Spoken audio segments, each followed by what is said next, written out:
really nice, presentable meal that comes together at the end.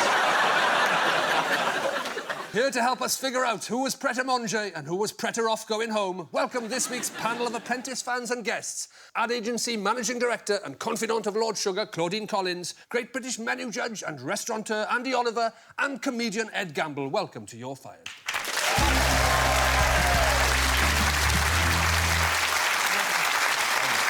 How do you think it went this week, Claudine?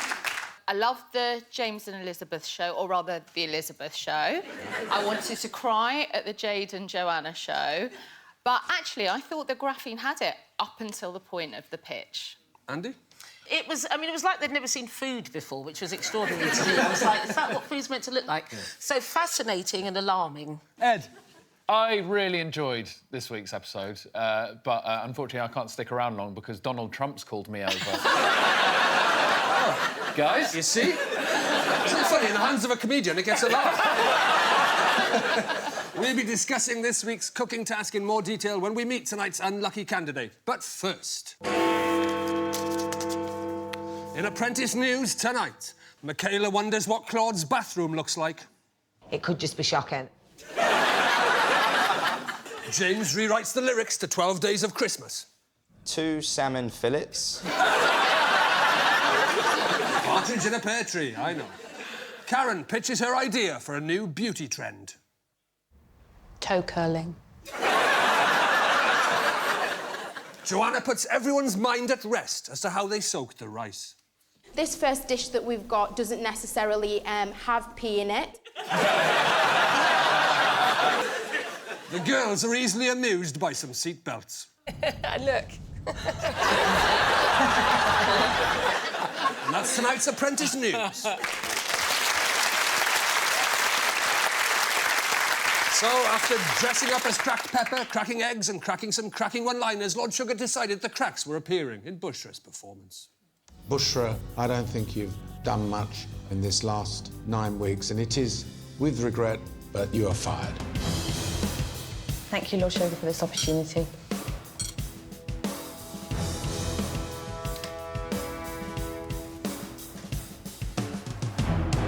Please welcome Bushra Sheikh.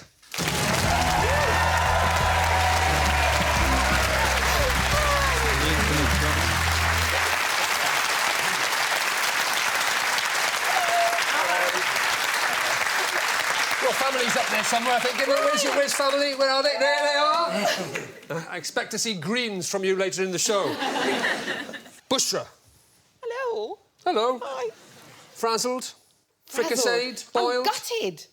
I'm so gutted. Are you? Yeah. Shouldn't be here. Bit more. Did you think you fought hard enough in the boardroom? Do you know what I did? I thought that I'd given it enough, I'd said enough. I think Elizabeth had done enough to have gone. Did you think she was going to go? I did. I think there was a stage when he was talking to her a lot more that I felt like she was going to go. Would you have liked to share a taxi home with Elizabeth? Do you know what? I get on with everyone and I would be happy to share that taxi, but she would probably want to drive it. Of course you would. Shall I drive, driver? Shall I? Shall I drive, driver? Shall I just drive, driver? Claudine, you know Lord Sugar. Yeah. Why do you think Bushra went this week?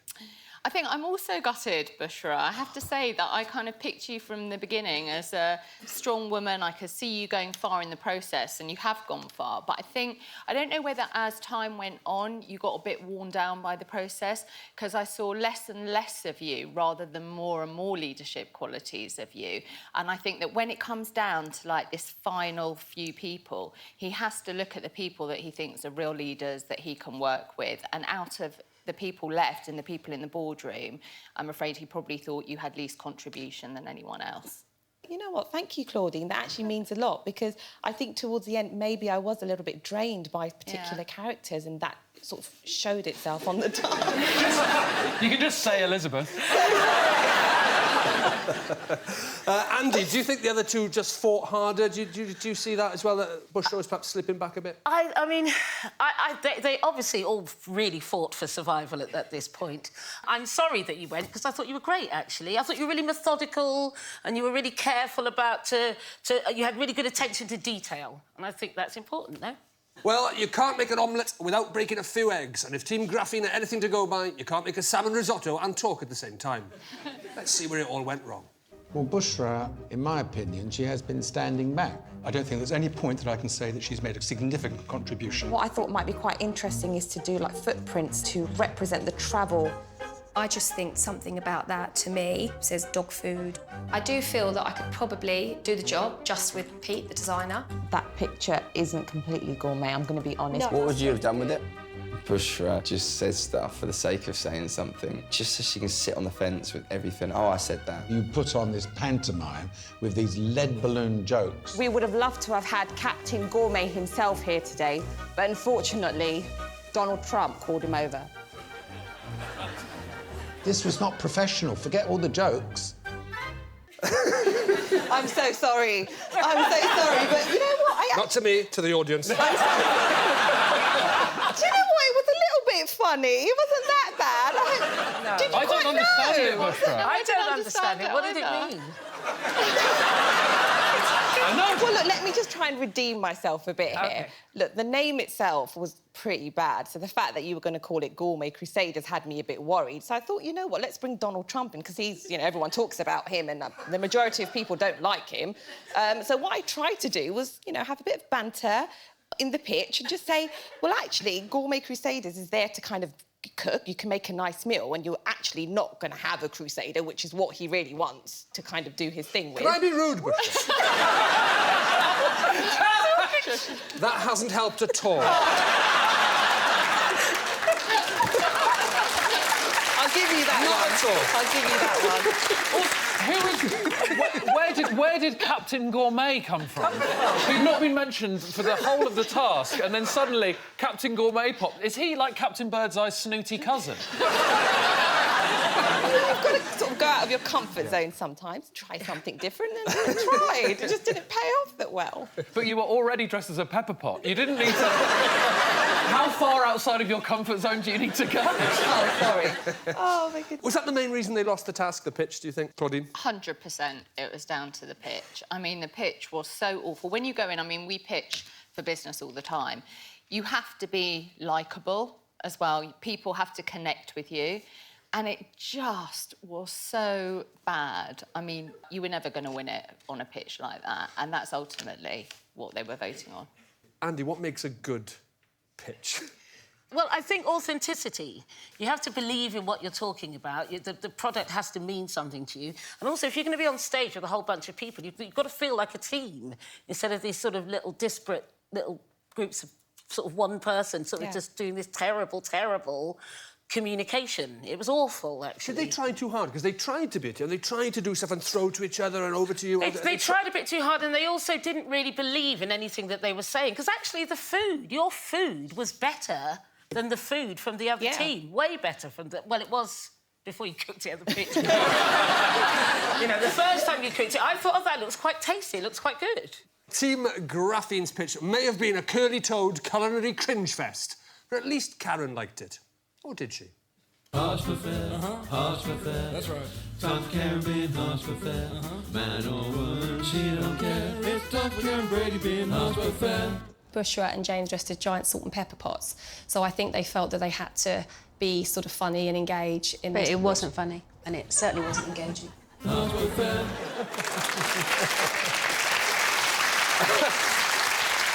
Let's move on. Let's talk about the recipe. Sarah was your project manager. She put James and Elizabeth together in the kitchen. Would you have made that decision? No, I think what I would have done is probably split them up. But in fairness, actually, I don't think they were that bad. I think James tried to hold his own this time because he learned, I think, from the way she acts. Yeah, he didn't look happy when he was put with... Oh, no, he didn't look happy at all. No, he did not look happy. And the thing is, I do feel for him as well, and I did feel at that point maybe if he didn't want to do it with her, then he should have said something. Elizabeth certainly looks like she can chop celery, Claudine. She can, can't she? Is Lord Sugar looking for a broader base of skills than that? I think chopping celery is quite high up on his agenda, but no, of course he's looking for something a bit more than that. And I think what he sees in Elizabeth is she has such a huge amount of passion and she'll turn her hand to anything and she's positive, and I think he values that in people. James has got this thing that I now like to call the Elizabeth vein. Like, every time he thinks about Elizabeth or someone says, would you mind going with Elizabeth, this vein pops out in the middle of his head. She browbeats her way through everything. But people just bend to her will. She just eventually gets her way. It's sort of a mixture between a Jedi mind trick and Reggie Cray. Just so... I think if Lord Sugar makes her his business partner, next year she'll be hosting The Apprentice.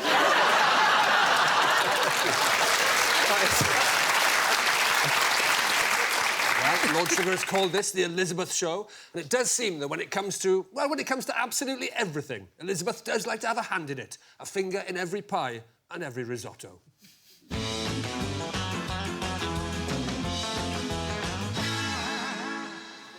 On this week's show, Elizabeth dazzles us with her top-secret recipe for burnt salmon. Yep, it's not quite there yet. She wows us with her use of the most simple kitchen gadgets. I'm just going to get my cooker to work. And she teaches us her techniques for running a relaxed and calm kitchen. Put it down. Put it down. Do you want me to chop an onion? No, I'll chop the onion, it's fine. Do you want me to chop it? Why don't I chop the celery? Yeah? Yeah?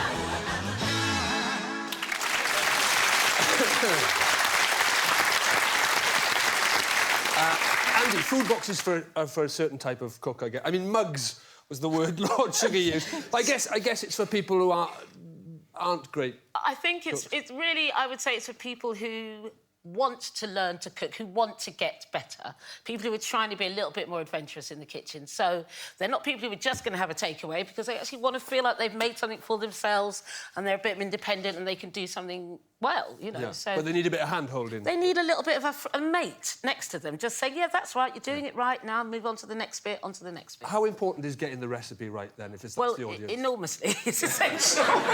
Because if you give them the wrong recipe, they're going to lose their confidence straight away, and they're also not going to buy your brand again, no matter what recipe you put in it. So. Well, they went for a risotto. I mean, is that... I've never made a risotto because it looks like a faff to me, and I quite like cooking, but is a risotto I actually thought risotto was quite a good choice. In fact, and when you made it when they made it the first time, it looked quite... It came out OK. It was fairly decent looking, wasn't it? It looked a bit creamy, the fish looked all right on the top, it looked like something that was absolutely presentable. And well, the good thing about something like risotto is you can use 3 ingredients and make something really delicious and feel like you've really achieved something. So it's a good choice for that kind of audience? Yeah, for sure. Claudine, in terms of the marketing, the concepts that they came up with, the gourmet, the healthy eating, did either of those feel like they would grab you on a supermarket shelf? Both of those concepts, actually, have both got legs. I mean, they're both good concepts. How they were translated is a different matter. So, Natro Fuel, I mean, it was a cardboard box. I mean, that's all it was. Exactly. I mean, it looks to me like... You know when you order something dodgy off the internet? I imagine, Ed. Is that what it looks like? I have to say, if I ordered something dodgy off the internet and then opened it up and it was the components for a chicken curry, I'd be very disappointed. We can see the other teams here. This is Gourmet Crusaders, so there's a lot more going on on the packaging, at least.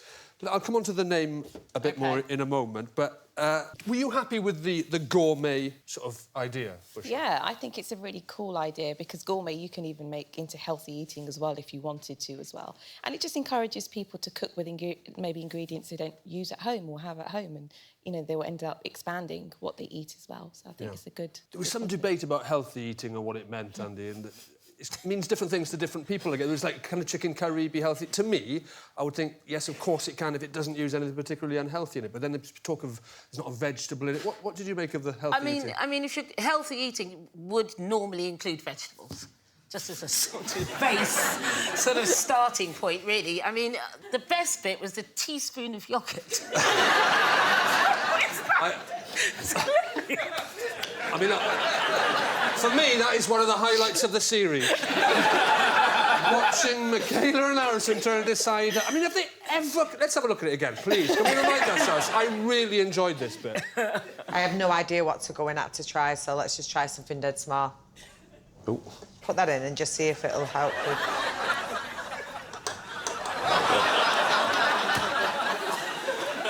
If you've ever cooked a meal in your life, that's madness, isn't it? It was like having fish and chips or something, and then thinking, how can we... Let's put one mushy pea on the sun, see if that make a difference to the meal. I think they were thinking yoghurt's healthy. Yeah, well, so put more of it in. You weren't keen on the Gourmet Crusaders Yeah, that's right. name. No. Sarah sort of yeah. overruled you. Should you have fought harder? I think I did give it... I did tell her enough, I think. But obviously she said I hadn't. And then being PM, it always comes down to you, so you have to make that choice, whether you change it or whether you keep it, and she did stick by it. What did you make of the Gourmet Crusaders name, Claudia? I think it was such a shame, actually, that you didn't fight harder, because it was a terrible name. You came up with, like, World Gourmet Kitchen, and something around that would have been much better than Gourmet Crusaders. And you're right, she just cut you dead, but I wanted you to kind of fight more. It's not a great connotation to have with anything. Crusaders sounds like war. It sounds quite sort of expansive British Empire. I don't think it would help, Bushra, with your suggestion of adding an umlaut to it. That seems to make it slightly more of a problem, I'd say. You know, yours was the neat little passport stamp. That was your idea. Yeah. The footprints perhaps were a little paw-like. Yeah.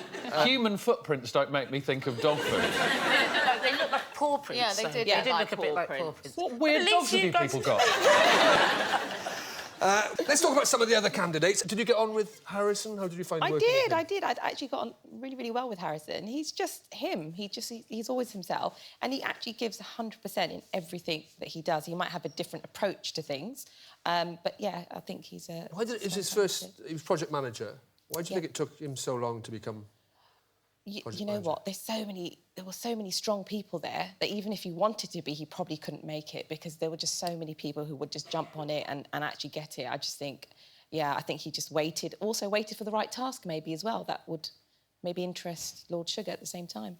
Andy, across the whole task, he did quite well. I thought he did quite well. There was a certain connection he had when he was doing the pitch that was quite relaxed, because he believed in what he was saying, and that's the key to those things. If you believe what you're saying, you can get people to believe anything, clearly. They didn't sort of overdo it in the pitch. No, he was quite relaxed. He laid back. He just sort of put the facts out there and talked about it in quite a sort of gentle manner. So he didn't oversell, he didn't undersell, and it was because he believed himself. Yeah. Which was quite and he was project manager this week, Claudine, but a lot of the time he did seem to be slightly influeed by Michaela. Slightly influenced, yeah.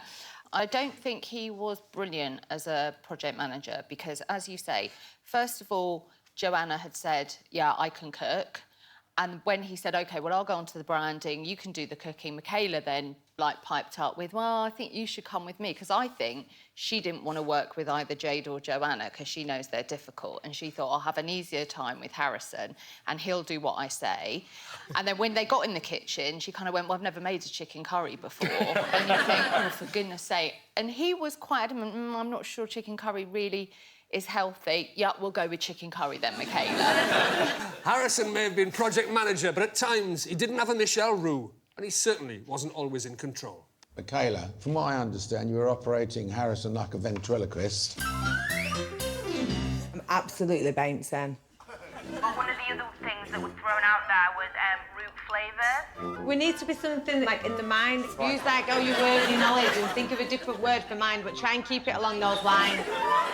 We had a few issues, which was unfortunate. Do you know what, though? This is the biggest business opportunity in your life. We're so far on in this, and you need to put whatever this is behind you, because if I lose because of this, honestly, I'm going to be fuming. I'm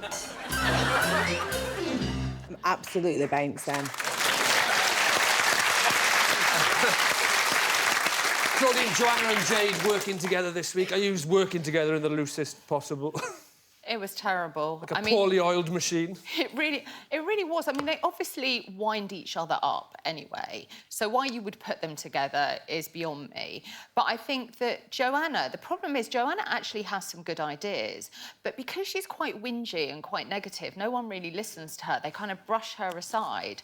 And Jade is so forceful that Joanna just didn't really have a chance. But I would never put the two of them together. There was a lovely moment where Jade said, "Now, come on, Joanna, think about it. It's food, it's for the mind, it's for the mind, it's food for... Food mind!" Well, it's certainly better than Joanna's suggestion of root flavours, which sounds like a name for a terrible blues musician. Well, I don't know, Andy, you're the food expert. Root flavours, could you see where she was going with that? Well, you know, none of the ideas were good in the beginning, and Jade had said to her, there's no such thing as a bad idea. Say anything. Throw it all out there. We'll bounce it all around. Absolute nonsense. You couldn't say anything. Can I just say, Jade, if you are watching, there are such things as a bad idea. Food mind as well. Joanna seemed bizarrely obsessed with this root flavours idea. You don't think it's a bad idea? I'm just not really sure where it was coming from. It's not that it was a bad idea. I just think it's a starting place. She didn't seem to be able to get anyone to bounce back off it. Do you know what I mean? So she just kept trying to reposition it, and nobody was going for it at all, but she couldn't let it go. Have you ever worked with people you don't get on with, Ed? Not including this show. I'm self-employed. I'm a stand-up, so it's mainly me getting on my own nerves. I'm actually on a second written warning, and I might let myself go next week. That's not a euphemism.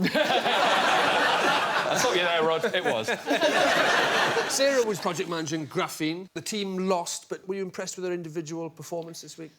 Well, yes and no. So I think that she's very professional, very calm, very considered. She doesn't get involved in arguments. But I was disappointed that she didn't listen to Bushra's point of view. She also, in a very subtle way, did what she wanted to do. Yeah. She reminds me of you, Ed, a lot. Very calm, considered, efficient. You know very well that is not true about me at all. You're lucky I made it here in trousers, quite frankly. No, but she absolutely said that you hadn't come up with the bit on the box, the stamp bit on the box, and you clearly did, and I just thought that wasn't very fair. I've just got to add, Sarah and I actually genuinely work really well together, and she's actually a really, really nice girl, and she's very good at what she does, but she's also a tactical game player, and you've come into this process. I guess people do have that up their sleeve, so... And she did. Well, Bushra, unfortunately, as you know, Lord Sugar won't be investing in you, but he does have this advice for your future. Now, Bushra has a very interesting business. It's a ladies' fashion business. She's very passionate, very intelligent, but in this particular task, Bushra got the pitch all wrong. So my friendly advice to her is try and work on her presentation and pitching skills. And if she can add that to the other business skills she has, she'll go quite a long way. Work on the pitching skills? Yeah, of course. You know, I've never, ever pitched before. I've been really fortunate to do all of my deals, I'd say, over a coffee. So coming into this process, I've learnt so much about pitching, and I will definitely be taking that with me as well. What was your business plan? So I run a sort of Islamic, kind of faith-driven brand online, and I wanted to grow it. So it's clothing, fashion, all sorts of things like that. OK, fabulous. Lord Sugar made his decision, but does our panel think it was the right one? Claudine? I think, honestly, James was quite lucky not to be brought back into the boardroom, but based on the three that were in the boardroom, I think he probably did make the right decision. Andy? No. No, I don't think he made the right decision, because I thought that actually, and this is just based on this week, so I thought you were methodical, I thought you were honest, I thought you were straightforward, and I thought you had a real connection with what you were trying to do. So I think it was wrong. I think it should have been Elizabeth. Ed? Based on this week, no, I don't think you should have been fired. As a whole process, perhaps it might have been your time to go. But I thought he was about to fire Elizabeth, but then decided the quickest way to shut her up was just to send her back to the house. So I think if she keeps talking, she could just win this whole thing. It's time to find out what our audience thinks. If you agreed with Lord Sugar, hold up fired. If you disagree, hold up hired now, please. Oh, that's a tough one. What do you think, Bushra? I think There's more reds there, but is that because I'm wearing red today? It's red. It's red, I'm afraid. Now then, Lord Sugar said that you need to work on your pitching skills. OK. We have got you something that is going to help you in any pitch you do in the future. You did struggle a little bit with the jokes. OK. So we have got you your very own You're Fired stand-up comedy guide, advanced level. Because we recognise it just does need a little bit of tweaking. Look, this is the kind of thing you can expect inside. What did Lord Sugar say to his authentically cooked pizza? You're fired. That's the kind of great stuff. Honestly, you're gonna... That's brilliant. What's the difference between Karen Brady and Medusa? One's got an icy stare that'll turn you into stone, the other has hair made out of snakes. Why did Harrison cross the road? Michaela told him to. What do you call a man with a seagull on his head? Whatever Michaela tells you to call it. What do you call a food that's good for the mind?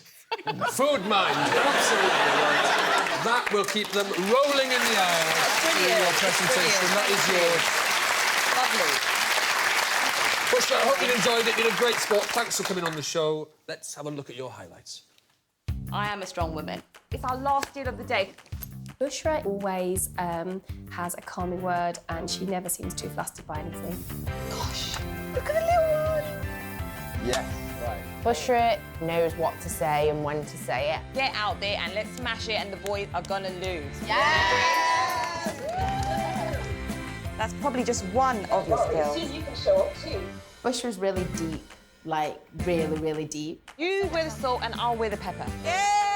Guys, I have to go. Landscape, greenery, water, stone bite. Ladies and gentlemen, Bushra Sheikh.